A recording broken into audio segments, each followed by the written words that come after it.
민트 오디오북.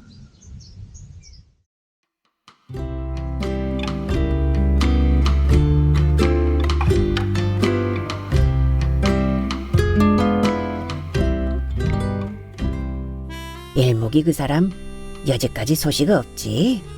소식 못 전하는 사연이 다 있겠쥬. 으흐, 소방을 너무 믿는구만. 난 말이여, 여단댁을 볼 때마다 딱 하고 안쓰러워서 죽을 지경이여. 방귀만 뀌어도 영감님은 뒤로 벌러덩 넘어질 것 같은지요? 지 눈엔 그렇게 뵌다니까요. 나를 잘못 봐도 한참 잘못 보았구먼. 흰소리 그만 치시지요. 아이고, 여단댁, 요새 동네에 무언 소문이 떠도는지 모르지? 소문이라뇨? 어메, 아직도 모르고 있었구만.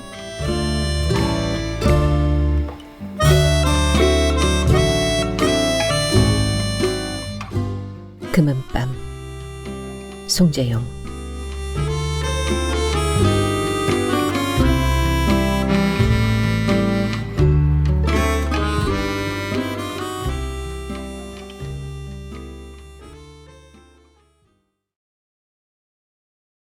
눈 덮인 산골 동네는 조용하다 못해 고요하기까지 했다. 어쩌다 컹컹 개 짖는 소리가 어슴풀에 들려와 사람이 살고 있다는 느낌을 들게 할 뿐이었다. 등잔불 옆에 잔뜩 웅크리고 앉아있던 남식이는 손잡이에 기관총 탄피가 끼어있는 부젓가락으로 화롯불을 서너 번 뒤적거려 보았다. 재 속에서 밤할 만한 빨간 숯덩이가 얼굴을 내밀었다. 남식이는 두 다리를 쩍 벌려 화로를 사타구니 안으로 바짝 끌어당겼다. 등잔불 밑에서 입을 꾹 다문 채 가래떡을 썰고 있던 여단댁은 마뜩 차는지 남식이를 힐끔 쳐다보고는 퉁명스럽게 내질렀다. 그러다 화로 넘어지면 불알 띄어 장가도 못 가 이놈아. 불길하고는 토깽이 콧김만도 못한 뒤 뒤긴 왜 뒤어유.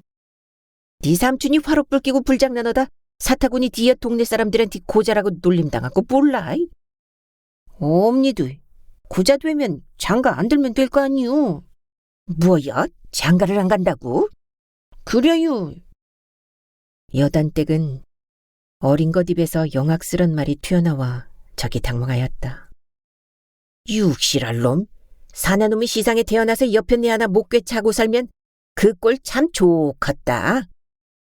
도둑놈이 물건 훔치러 왔다가 재수 온 붙었다고 헛간에 생똥만 퍼질러 놓고 갈 형편인데 어떤 미친년이 시집온대유. 살강에 숟갈 2개 오고 솥단지 하나만 있으면 짱 맞아들일 수 있으니까 그런 걱정은 하지 말어. 허우대 훤 줄어갔다. 힘 좋겠다. 뭐가 부족해서 장가를 못 간다는 거요? 나이 차면 동네 기집년들이 네 꽁무니 줄줄 따라다닐 텐게 두고 봐라. 일 없슈. 나도 날 풀리면 아버지처럼 대처해 나가 돈 벌며 혼자 살 작정이오. 여단댁은 떡을 썰다 말고 손에 들었던 칼을 도마에 잠시 놓았다. 그리고 허리를 손등으로 2번 두들기고는 자리에서 일어났다. 벽장문을 열고 담배 한 개비를 꺼냈다. 등잔불에 불을 붙여 입에 문 후 맛있게 담배 연기를 삼켰다가 내뱉었다. 입김이 섞여있는 뿌연 담배 연기 속에는 말로 다 표현할 수 없는 한이 서려 있었다. 그녀는 담배를 몇 모금 피고 나서 시무룩한 목소리로 입을 열었다. 그러나 저러나 네 아버지가 이때껏 안 오는 걸 보니 올해도 집에 안 들어올 모양이다. 돈 못 번다고 아버지 매주처럼 토방에 내동댕이 친 뒤 죽으라고 매지를 때는 언제고 돌아오기 기다리는 심사는 뭐래유? 네 아버지가 보고 싶어서 기다리는 게 아니야. 그럼 왜 기다리는 거유? 혹시 뭉탱이 돈이라도 벌어올까 그려유? 그게 아니고 죽었는지 살아있는지 속이 타서 하는 말이여. 여단댁 남편 일목이는 3년 전에 집을 나갔다. 그가 집을 나간 이유는 고향에서는 도저히 돈벌이를 할 수 없기 때문이었다.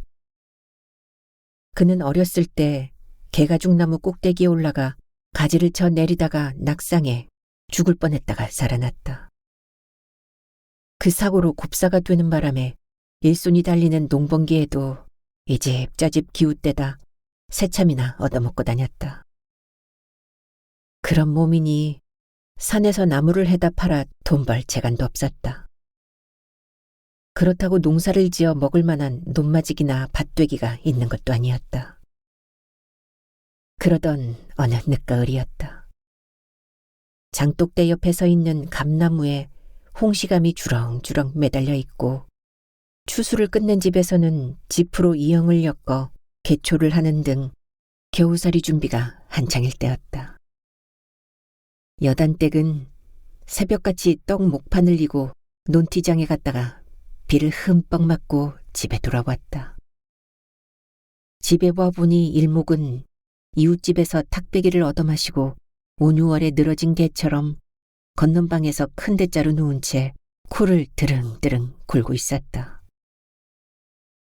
여단댁은 일목의 그런 모습을 보자 가슴에서 열불이 치밀어 올랐다. 이런 염치 없는 인간 좀 봐. 여편네는 돈 몇 푼 벌려고 새벽같이 목이 부러지게 떡목판 이고 장에 갔다 왔는디 술에 취해 잠이나 쳐질러 자다니. 이런 인간을 남편이라고 의지하고 사는 내가 미친년이지. 여단댁은 이를 뿌드득 갈다가 윗목에 놓여있던 방망이로 일목의 엉덩짝을 내리쳤다. 그래도 분이 풀리지 않자 벌떡 일어나 앉은 일목에게 삿대질을 하며 욕을 퍼부었다. 어이구, 네가 서방이냐? 돈벌이를 못하면 속이나 뒤집어 놓지 말아야지. 차라리 눈앞에서 얼씬거리지 말고 나가 되자. 아니, 이 옆에 내가 환장했나? 어찌 이리 발광하는 거요? 일목은 방망이를 피하려고 팔을 들어 흔들어대다가 엉금엉금 기어 문지방을 넘어 토방으로 몸을 피했다. 여단댁은 쫓아나와 발로 일목의 엉덩짝을 내질렀다. 일목은 토방 아래로 대굴대굴 굴러떨어졌다. 일목은 더 이상 참을 수 없어 헛간으로 달려가 작대기를 들고 왔다. 그러고는 마누라를 향해 눈깜땡깜 작대기를 흔들어댔다. 덩치가 호마만한 데다가 힘이 장사인 여단댁은 작대기를 빼앗아 거꾸로 일목의 어깨 쭉지를 연신 내리쳤다. 어이구, 이놈의 여편네가 사람 잡네. 사람 죽여. 그런 일이 벌어진 뒤 일목은 강원도 삼판으로 돈 벌러 간다고 동생 삼목한테만 살짝 귀띔해주고는 집을 나가버렸다. 남편이 집을 나간 후 얼마 동안은 팔푼이 시동생 삼목이가 땔감으로 삭정이도 꺾어다주고 고지배기도 개다 주었다. 그러고 장날이면 매갱이로 떡살도 찧어주는 등 힘드는 일을 나수 거들어 주었다. 더욱이 읍내 장날엔 떡가게를 차리는 데 쓰는 밀집방석, 솥, 장작, 송판으로 짠 긴 상을 지게에 져다 주곤 해서 장사하는데 큰 힘이 되었다. 그러다가 시동생 삼목이가 이웃집에 사는 춘애라는 밤벙어리 처녀와 정분이 났다. 삼목이는 동네 뒷산 숲속에서 호박만한 춘애 젖가슴을 주무르며 사르마다를 벗기고 재미를 보다가 애를 베게 만들었던 것이다. 그 사실이 탄로나 삼목은 춘애 오빠한테 몽둥이 찜질을 당해 반병신이 될 뻔했다. 그는 며칠 동안 자리에 누워 끙끙 앓다가 몸이 우선하자 춘애를 꿰차고 주랭랑을 쳐버렸다. 그런 뒤부터 여단댁은 일손을 도와주는 사람이 없어 홀로 떡장사를 하면서 숱한 고초를 겪었다.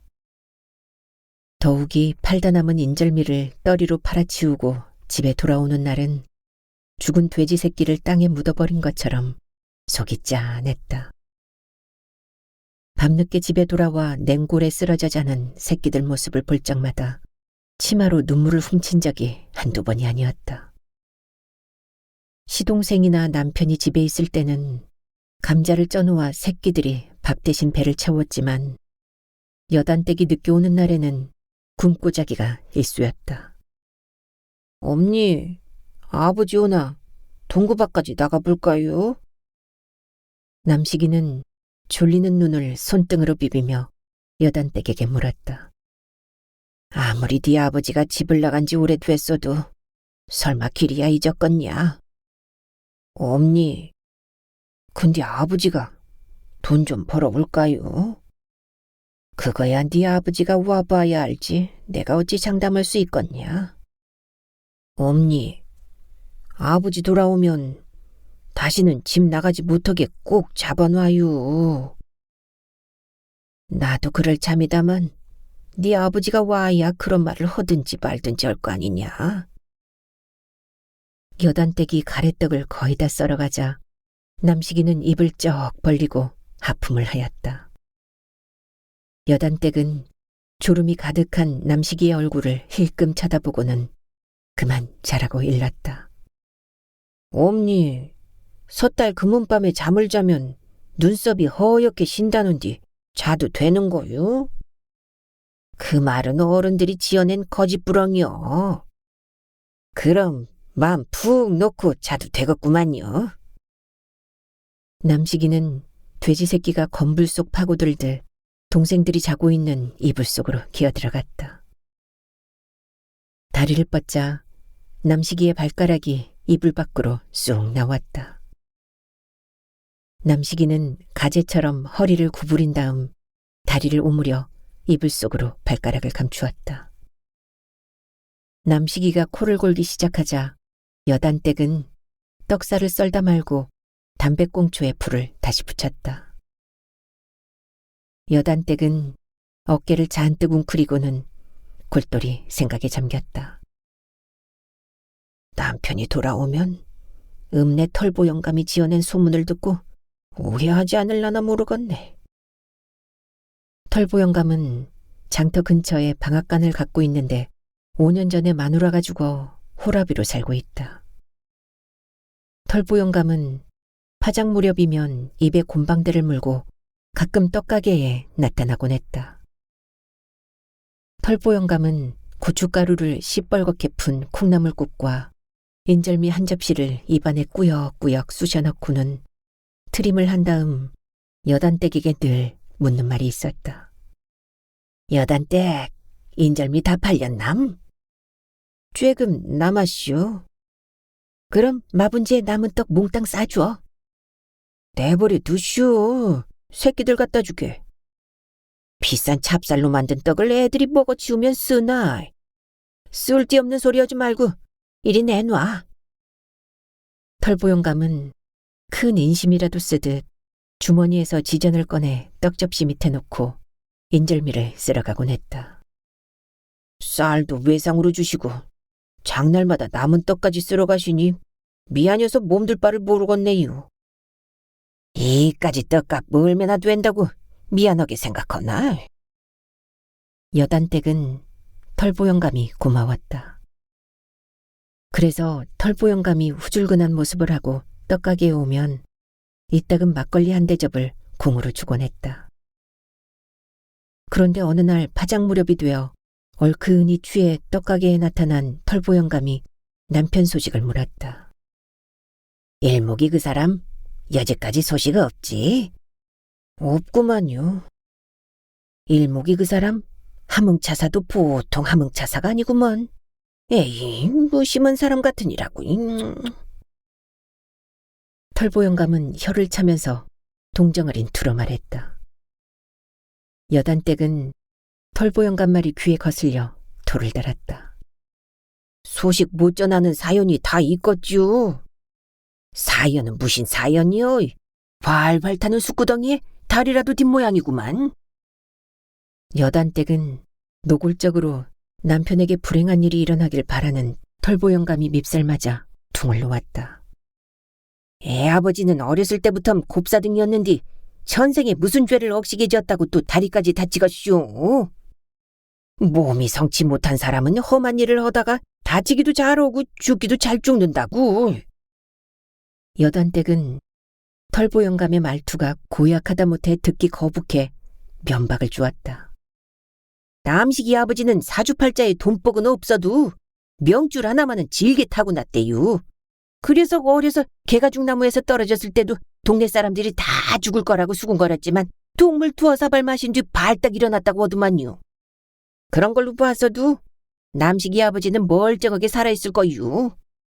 안 죽었으면 다른 여자를 꿰차고 살림을 차렸던지. 털보영감은 빙긋이 웃으며 여단댁의 속을 뒤집어 놓았다. 그 양반은 절대 다른 여자한테 한눈 팔 사람이 아니구만요. 더구나 곱사등인디 어떤 속창할머리 없는 옆에 내가 따라붙 것이죠. 으흐이, 소방을 너무 믿는구만. 군뱅이도 다 구르는 재주가 있는 배비여. 그리고 곱사라고 밤일 못하던감? 아니요, 나는 그 양반은 믿어요. 다른 사람은 다 못 믿어도 나는 믿고 말고요. 믿는 도끼에 발등 찍힌다고. 앞만 봐도 여단댁은 서방 기다리다 호시절 다 보내고 혼자서 죽을 정치게 고생만 하겠어. 지야 고생에 이굴난 팔잔디 이젠 더 고생할 건덕지도 없구만요. 남편을 들었다 놓았다 하면서 마음을 떠보았지만 여단댁이 요지부동이자 털보영감은 분색을 드러내기 시작했다. 여단댁, 이참에 팔자 고칠 생각 좀 여봐. 아직도 살피듬이 피둥피둥한디 허구한 날 독수공방만 지키기는 아까운 나이 아니여. 무엇 때문에 등신처럼 고생을 사서요? 난 말이여, 여단댁을 볼 때마다 딱하고 안쓰러워서 죽을 지경이여. 나하고 합소라면 등 따시고 배불러 콧노래가 저절로 나올 텐디 고집 좀 그만 피우라고. 나하고 밤마다 원앙금침 속에서 벌거벗고 운우의 정을 나누면 동지사 딸 긴긴 밤도 눈 깜빡할 사이에 지나갈 텐디 무엇 때문에 고집을 그리 피는 거요? 여단댁은 속으로 이놈의 노인네 쌍판떼기에 저승꽃 핀 것도 모르고 주댕이만 살아서 주책 없이 나불대고 자빠졌네 하고 욕을 했다. 여단댁이 콧방귀만 킁킁 뀌어대자 털보영감은 슬그머니 그녀의 손목을 잡았다. 손안에 지전을 듬뿍 쥐어주고는 털이 수북하게 난 입을 여단댁 귓가에 대고 달싹였다. 여단댁, 이따 장파하면 잠깐 방앗간에 들렀다 가라고. 내 기인이 할 말이 있으니까. 여단댁은 돈을 털보영감에게 돌려주고는 이죽거렸다.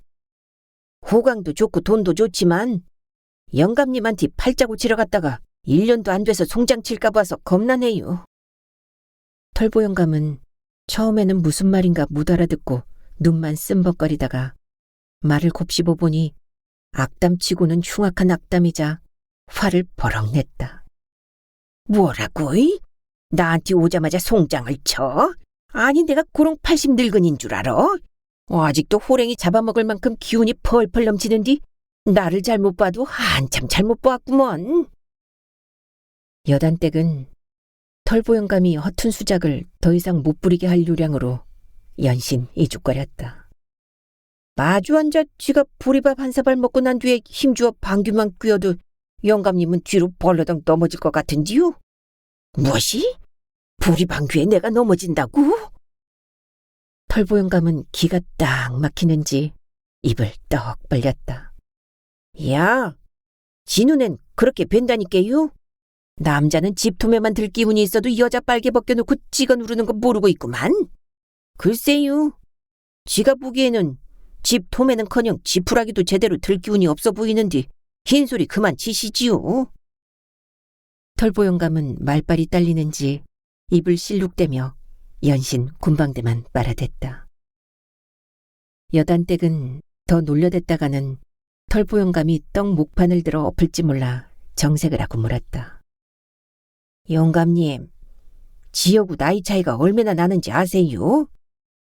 20년이고 30년이고 그까지 나이가 뭔 상관이요? 밤마다 여단댁 입에서 지화자 좋다 소리 나오게 사지만 녹신녹신 만들어주면 되는 거지. 영감님, 혹시 망령 드신 거 아니요? 뭐? 내가 망령 들었다고? 이런 버르장머리 없는 여편네 좀 봐. 터진 주둥이라고 나오는 대로 막 찌그려대네 그려. 털보영감은 눈을 호흡 뜨고 여단댁을 노려보았다. 털보영감은 여단댁의 뺨이라도 한 차례 갈길 대세였다. 여단댁은 후다닥 자리에서 일어났다. 여단댁이 떡가게를 나오려고 하자 털보영감은 숨 넘어갈 듯이 불렀다. 여단댁, 여단댁! 그러지 말고 내 말 좀 더 들어봐, 응? 여단댁은 들은 척도 않고 똥은 피하는 게 상책이지라고 중얼거리며 떡가게를 후다닥 빠져나왔다. 이 여편네를 먹다만 떡처럼 만만하게 보았더니 그게 아니구먼. 무슨 방도를 써야 저 여편네 속옷을 내리고 옹달새 물맛을 볼 수 있을라나 모르겠네. 털보영감은 옆구리를 수석거리면 여단댁이 얼씨구 좋다고 달려들 줄 알았는데 으쓱도 하지 않자 오기가 났다. 에? 어디 두고 보자. 니년 내가 가만 놔둘 줄 아냐? 못 먹는 감 찔러나 본다고 삼동네의 소문을 쫙 내 환양년 소리 듣게 만들어주마. 털보영감은 코를 벌름거리며 암캐 뒷공무니를 졸졸 따라다니다가 턱을 물린 숙회처럼 씩씩거리며 집으로 돌아왔다. 그런 일이 있은 뒤 여단댁은 시아버지 제삿날 막걸리를 받으러 동네 주막집에 갔다가 기가 막힌 이야기를 들었다. 아이고, 여단댁, 요새 동네에 무언 소문이 떠도는지 모르지? 주막집 여자는 큰일이라도 난 것처럼 호들갑을 떨었다. 소문이라뇨? 여단댁은 이마에 내천자를 그리고 눈을 씀벅거렸다. 어메, 아직도 모르고 있었구만. 아, 글쎄, 여단댁이 읍내 방앗간 털보영감한테 몸을 주고 쌀을 거저 얻어다 떡장사를 한다는 소문이 바닥에 났다고. 도대체 어느 인간이 그런 소문을 퍼뜨리고 다니는지 나한테 대면 좀 시켜줘요. 칼로 주댕이를 쫙 찢어놓고 말 테니. 여단댁은 소매를 걷어올리고 주막 여자한테 삿대질을 하며 덤벼들었다. 이장이 그러는디 털보영감이 그리 떠들고 다닌다는 거요. 여단댁은 억장이 무너져 내렸다. 털보영감이 앞에 있으면 수염을 몽땅 뽑아놓고 패대기 치고 싶었다. 여단댁은 다음날 급히 돈을 마련해갖고 씩씩거리며 읍내 방앗간으로 털보영감을 보러 갔다. 내가 오라고 통사정 할 때는 안 오고 오늘은 뭔 일로 왔나? 쌀 외상 달라고 왔남? 털보영감은 떡 먹고 체한 얼굴을 한 채 여단댁에게 오금을 박았다.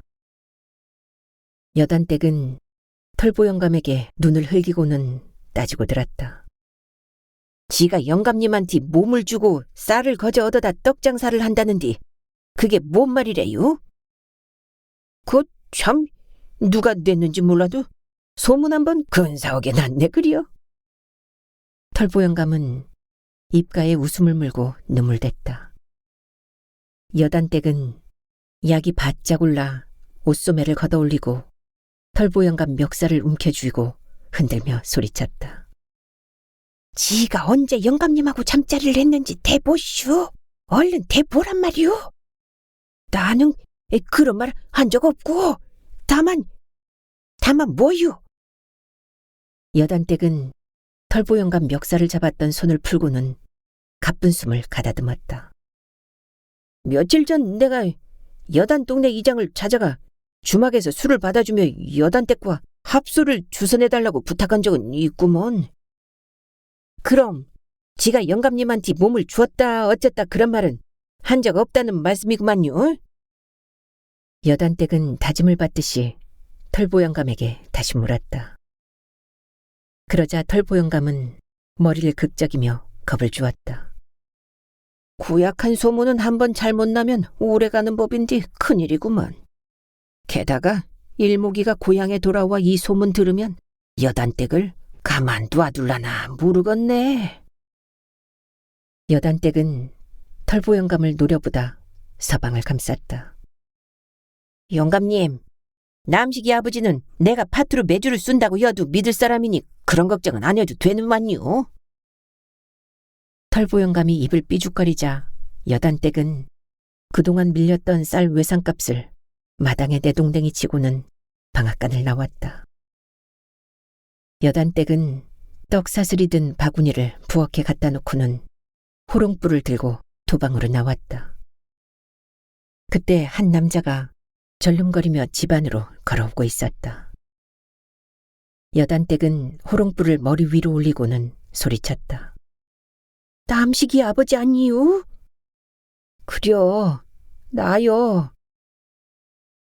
여단댁은 남편 목소리를 듣자 눈물부터 나왔다. 여단댁은 원망 섞인 목소리로 투정을 부렸다. 편지 한 통 안 보내고 함흥차사처럼 어찌 그리 소식이 없었대요. 강원도 산판에 편지 쓸 줄 아는 작자가 있간디. 그 말을 들은 순간 여단댁은 서운한 마음이 싹 가시었다. 글줄이라도 쓸 줄 아는 사람이 깊고 험악한 산판에서 일할 리가 없다고 생각됐기 때문이었다. 일목은 눈길을 걸어오느라고 지쳤는지 엉덩방아를 찢듯이 토방에 풀썩 주저앉았다. 그러고는 손에 쥐고 있던 지팡이를 옆에 놓았다. 남식이 아버지, 몸이 성치 않은 것 같은디 어디 다친 거 아니요? 여단댁이 묻자 일목은 입이 떨어지지 않아 어둠 속만 응시하고 있었다. 발을 다친 것 같은디 어쩌다 그리 된 거유? 여단댁이 재차 캐묻자 일목은 꺼져가는 목소리로 입을 열었다. 몇 달 전에 숯불에 오른발을 찧었구만. 그럼 아직도 다 안 나은 거유? 낫기는 나았는디 무언체 심하게 뒤어서 발가락이 모두 오그라 붙었구만. 뭐유? 발가락이 다 오그라 붙었다구유? 여단댁은 넋나간 사람처럼 멍하니 앉아있다가 한숨을 푹 내쉬었다. 여단댁은 남편이 다리를 다친 걸 자신의 잘못으로 돌렸다. 남식이 아버지, 미안해요. 돈 벌어 오라고 내쫓지 않았더라면 그런 일을 당하지 않았을 텐데 내가 죽을 죄를 지었구만요. 아니요. 내가 칠칠 맞아서 다친 거지 당신 잘못은 아니구먼. 일목은 담배 연기를 어둠 속으로 연신 내뿜다가 비감한 목소리로 말을 이었다. 실은 돈 좀 모아놓았는데 발을 고치느라고 다 쓰고 말았구먼.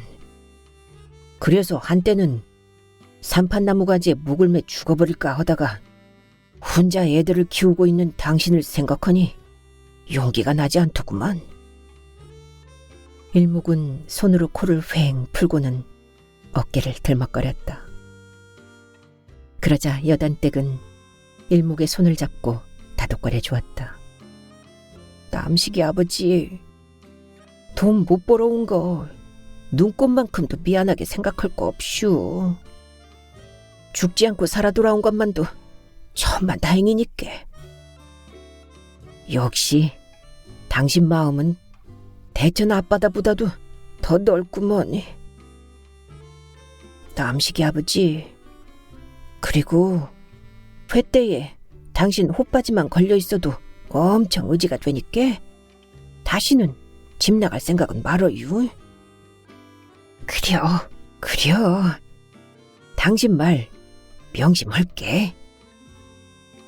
여단댁은 치마로 눈물을 훔친 뒤 일목을 부축해 방으로 들어갔다.